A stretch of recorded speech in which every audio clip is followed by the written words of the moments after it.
Hi everyone, Dr. S here. This is another video in the series for the E4 Venture Peer Coaching.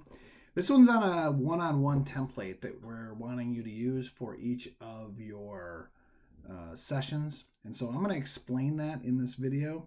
And so let me drag it over so that I can go through it. And so here it is. It's actually 2 pages. And the first page is explaining some of the details and reminders about coaching. And the second one is where you'll actually record things. So I'm going to go through each of these. Let me pop it up to one page and let me go ahead and get this zoomed in a bit. So here we have up front is the basics of effective one-on-one coaching sessions. This doesn't have everything in it, but it does have a variety of really good information. First of all, the primary focus on the client. Remember, the coach does not solve the problems. The role of the client with the coach is the client takes these problems of their own and they work to solve them. The coach helps support forward movement on those. Coaching is also confidential.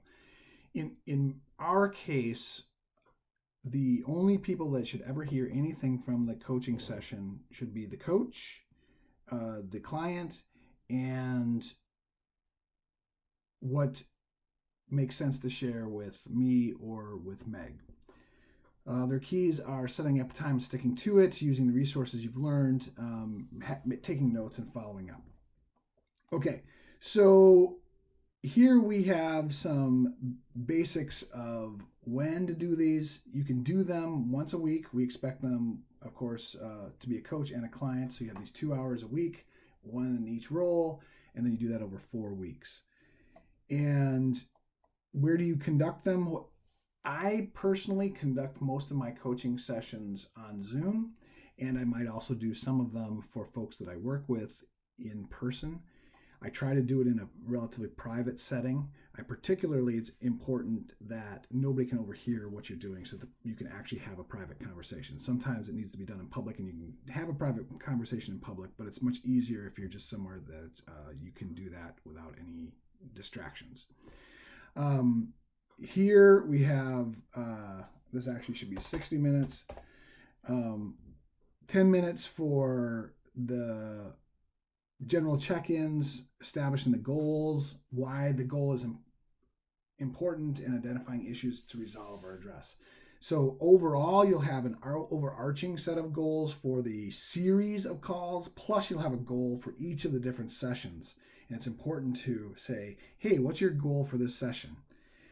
And getting that clear, understanding, asking, hey, why is this important to you to achieve this goal? And finally, asking, is there anything that we need to resolve or address before we move forward on this goal? And then you get that all cleared up. Then you have 35 to 40 minutes where you do your coaching toward the next session, toward the session goal. And then you have 10 minutes where you might identify, okay, here are the action steps that we said that you were going to take, as the client's going to take, and then getting any feedback on the coaching session itself. There are a variety of questions that you can use to prepare yourself as a coach. Review the notes from last time, asking yourself what the overall goals were, what did the client commit to, so you can check in and do some accountability work. They're responsible for being accountable themselves, but you can help with that by asking about it. Review the notes from the previous session, reminding them on where they are in terms of X, Y, and Z. And if there was any follow-up that you needed to do, making sure that you've done that. And then just thinking forward and asking what sort of supportive communication and feedback can you give? What sort of empowering questions or clarifying questions, observations, acknowledgments, validations, reframes. Some of these will have some additional videos on because they're skills related to coaching. And we've added in some effective, empowering, clarifying questions. An empowering question is one that's open-ended and invites them to be expansive in what they're saying. So you can see, tell me what you've been working on. That's an open-ended, so it's not just a yes or no answer, and it's expansive. They'll expand upon it. And clarifying questions are questions where you go, well, tell me some more about that. Help me understand that better. Could you tell me that in other words, or different things like this? All right, so now moving on to the actual template itself. Each coaching session, whether you're coach or client, you will fill out, one of these gets filled out. It is the responsibility of the coach to make sure it gets done, and you might need to work with your client to make sure that it gets done.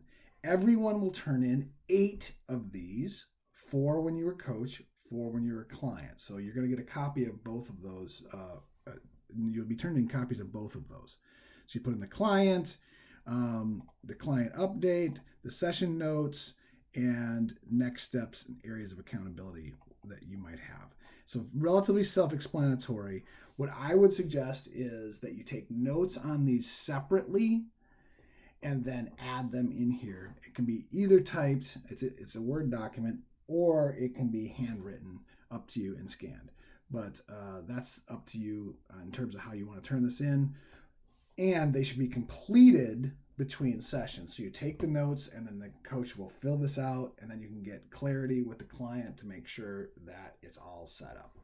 All right, that's it. Really, this is the coaching one-on-one template that we want you to use. And if you have any questions about that, ask me, ask Meg, and we'll be super happy to help you with this part of your coaching learning journey.